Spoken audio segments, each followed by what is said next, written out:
আমরা বাংলাদেশ দূতাবাস ওয়াশিংটন ডিসির পক্ষ থেকে দুদিনব্যাপী মোবাইল কনসুলার ক্যাম্পে মিশিগানে এসেছিলাম। গত শনিবার এবং রবিবার আমরা এখানে সার্ভিস দিয়েছি। এখানে আমরা জানি যে ব্যাপক চাহিদা আছে, যেহেতু বিশাল সংখ্যক এখানে প্রবাসী বাংলাদেশি বসবাস করেন। আপনারা জানেন আমরা গত মাসে এসেছিলাম, কিন্তু সেই চাহিদার কথা মনে রেখে আমরা আবারও এই মাসে এসেছি, যেন আমাদের প্রবাসী বাংলাদেশিরা তাদের কাঙ্ক্ষিত সেবা তাদের ঘরের কাছেই পান আর কি। তো এই দুদিনে আমরা পাসপোর্ট করেছি 338টা, আমরা পাওয়ার অফ অ্যাটর্নি করেছি 11টা এবং এনভিআর ইস্যু করেছি 362টা। তো আমি শুরুতেই মিশিগানবাসীর পক্ষ থেকে যারা এখানে আমাদের সহযোগিতা করেছেন, বাংলাদেশ সোসাইটি ইন মিশিগান, তাদের নেতৃবৃন্দ এবং আপনারা যারা সবাই ছিলেন তাদেরকে আমাদের পক্ষ থেকে, দূতাবাসের পক্ষ থেকে কৃতজ্ঞতা এবং ধন্যবাদ জানাচ্ছি। খুব সুন্দরভাবে আমরা পেরেছি আপনাদের সহযোগিতার জন্য। আর আমাদের দলে যারা আমরা ওয়াশিংটন ডিসি থেকে 11 জন এসেছিলাম, আমাদের মাননীয় রাষ্ট্রদূত জনাব আসাদ আলম সিয়ামের নির্দেশনা ছিল আমরা যেন সুন্দরভাবে সার্ভিসটা দিতে পারি, আমরা সেই সার্ভিসটা দিয়েছি। আপনারা যদি আমাদের বর্তমান অন্তর্বর্তীকালীন সরকারের মাননীয় প্রধান উপদেষ্টার গত কয়েকটা বাণী যদি আপনারা দেখেন, উনি সাম্প্রতিককালে জাপানে গিয়েছিলেন, তারপরে দোহায় গিয়েছিলেন এবং সেখানে যে উনি প্রবাসীদের যে গুরুত্বপূর্ণ অবদান বাংলাদেশের অর্থনীতির প্রতি সেটা বলেছেন এবং সেটার উপর গুরুত্ব আরোপ করেছেন এবং বলেছেন আমরা যেন প্রবাসীদের যথাযথ সেবা দিই। তো সেটা মাথায় রেখেই আমরা চেষ্টা করছি আমাদের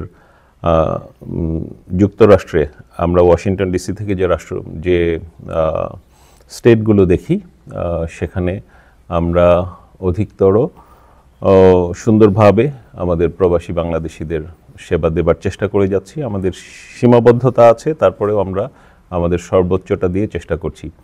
আমি আবারও বাংলাদেশ দূতাবাস এবং আমার দলের পক্ষ থেকে আপনাদের সবাইকে ধন্যবাদ এবং কৃতজ্ঞতা জানাচ্ছি।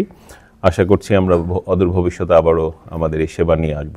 মিশিগান বাংলাদেশ সোসাইটির উদ্যোগে যে শনি এবং রবি যে 2 দিন বাংলাদেশ কনসুলেটের সার্ভিস দেওয়ার জন্য ওয়াশিংটন বাংলাদেশ এমবেসি থেকে যারা এসেছেন, বিশেষ করে সালাউদ্দিন ভাই, মাহবুব ভাই, মিল্টন ভাই, আরিফ ভাই সহ যে 11 জন এসেছেন, আমি সবার নাম বলতেছি না, আমি ওনাদেরকে মিশিগানবাসীর পক্ষ থেকে অশেষ অশেষ ধন্যবাদ জানাচ্ছি।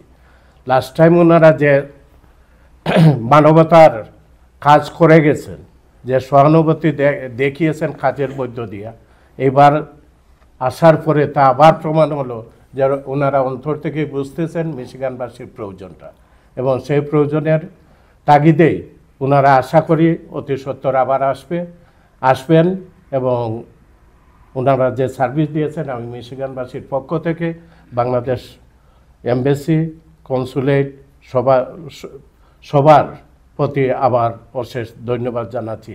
বিশেষ করে আপনাদের মাধ্যমে আমাদের সম্মানিত অ্যাম্বাসেডর সাহেব সিয়াম ভাইকে অশেষ অশেষ ধন্যবাদ যে ওনার নেতৃত্বে আপনারা এই টিম কাজ করে যাচ্ছেন। আমরা আশা করি আপনাদের মাধ্যমে আমাদের যে যেখানেই আছে বাংলাদেশ কমিউনিটির লোকজন বিভিন্নভাবে উপকৃত হবেন। এই কাজ আপনারা চালিয়ে যান, ইনশাল্লাহ আমরা যেভাবে পারি আপনারা প্রয়োজনে আমাদের যদি আপনারা চান আমরা আপনাদের সাহায্য করব।